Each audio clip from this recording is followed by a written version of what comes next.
Hello, I'm Kim, this is Homestead Witchery, and today we're making protection powder. Now this is going to be it's not going to be an exhaustive class on cascarilla or protection powder or anything like that. I'm just going to show you how I make a base, and then you will look into your book of correspondences and figure out what you need for your house and your situation, and you're going to finish it off. If you have purchased anything from my shop, from Clever Kim's Curios, and you somehow let me know that you're a witch, either by using the coupon code that is in Witch Bitch Amateur Hour Podcast Coven on Facebook, it's a long name, so I couldn't remember if that's everything it is. But if you're in there and you use that code, or you use one of the codes from Fat Feminist Witches podcast, or I just noticed in your favorites that you have other witchy things favorited, then I will send you a little thing of protection powder as a little freebie. If people don't let me somehow know that they're a witch, then I don't do that, because not everybody is into this, and that's fine.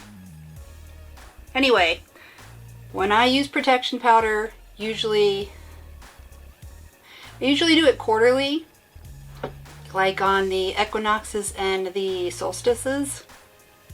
Anyway, I do it quarterly usually, or if there's anything big happening, like sometimes I'll do it on Samhain and sometimes I'll do it on New Year's, like the calendar New Year's.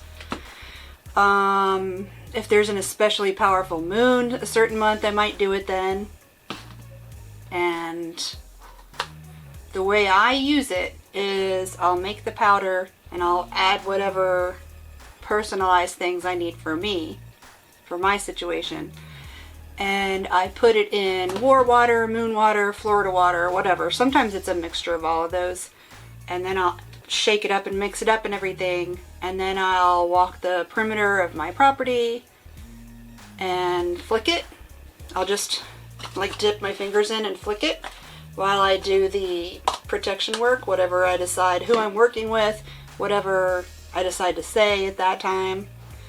It varies. I call on different entities, so that's going to be up to you. Whoever you work with, that's who you call.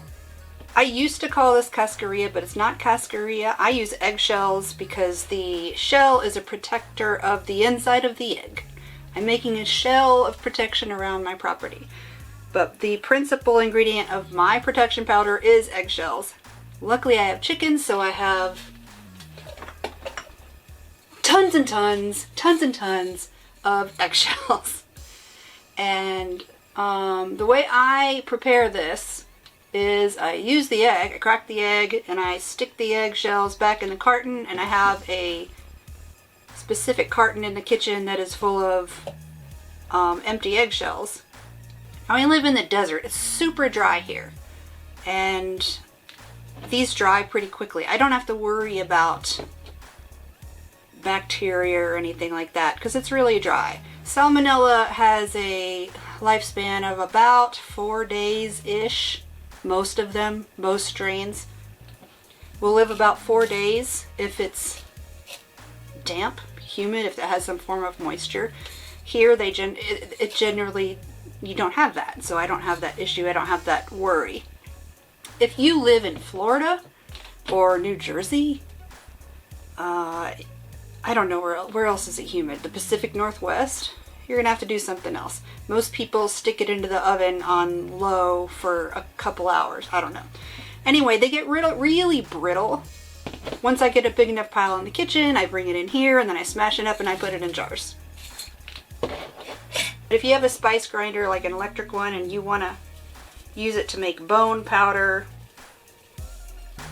and yes, that means grinding up bones into a powder, or grind up eggshells, or I don't know, maybe resin. Mostly I just use it for this and to grind up cat food for my chickens, or the quail, I mean.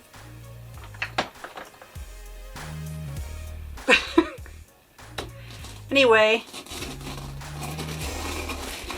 when I grind it up,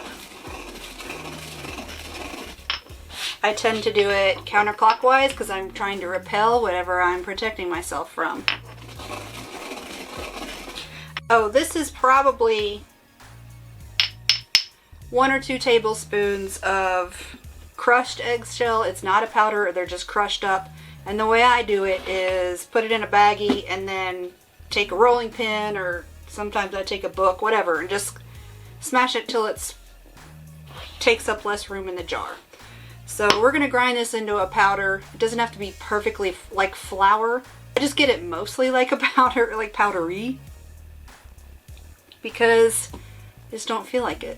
And it works the way I want it to work anyway. So let's get to grinding.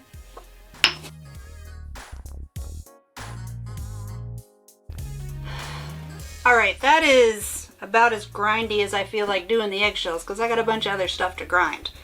Let me show you what it is like. How about the consistency that I have? So this is about where I decide it's good. It's not super powdery. I mean, there's powder in the bottom. They're not super ground up. I'm not really concerned with that. It'll do what I need it to do with this texture. Alright, the other things that I put in my base, I use it almost every time. This is what you've gotten if you've made an order from me, is salt, but I'll save that for last. I use star anise because it smells nice and it adds some strength to whatever I'm doing. You don't need a huge amount of any of this. Red pepper flakes because it's fiery and I want to flame off whatever's trying to get to me. Cinnamon for speed and strength. I do use powdered cinnamon, but I like the ritual of grinding it by hand. Clove for power and some fire. Mugwort because it just helps everything. Mugwort is just like, I use mugwort almost like I use rosemary. Just good for spiritual stuff. Rosemary in case there's anything I forgot. This represents anything I forgot or left out. Anything the universe thinks I need to add to it. That's all that's going in here. Back to grinding. When it's decently ground, then I'll add the salt. You're gonna aerosolize the pepper a little bit. Just get ready. I don't know, that's like 1/4 teaspoon. The reason I add the salt at the end is because it helps me really break the graininess. It helps me really break down this other stuff. Oh my gosh. And then you add the eggshell back because it's also gonna provide some of that grist. Is that what I mean?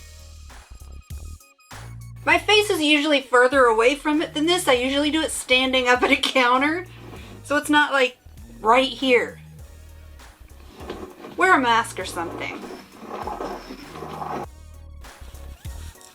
That's what it looks like when I'm about done. That's pretty much when I stop.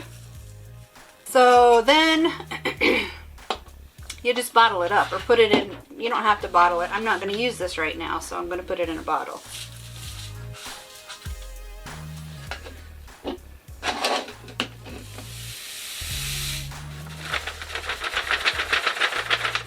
And there we have it. We got that protection powder ready to go for your next warding ceremony or whatever you decide to use it for. If you use it, please let me know. If you have specific ingredients you like to use, I would love to know what it is and why you use it. If you're willing to share that, comment below and let me know. If you have ideas of other things you might want to see in a video like this, comment below and let me know, or message me on Instagram or Facebook. You can follow me on Instagram at Homestead Witchery or Clever Kim's Curios. And that is it. I will see you next week. Thanks for watching. Is that solstice? Anyway. Jesus Christ. Wear a mask. And there we have it, protection powder.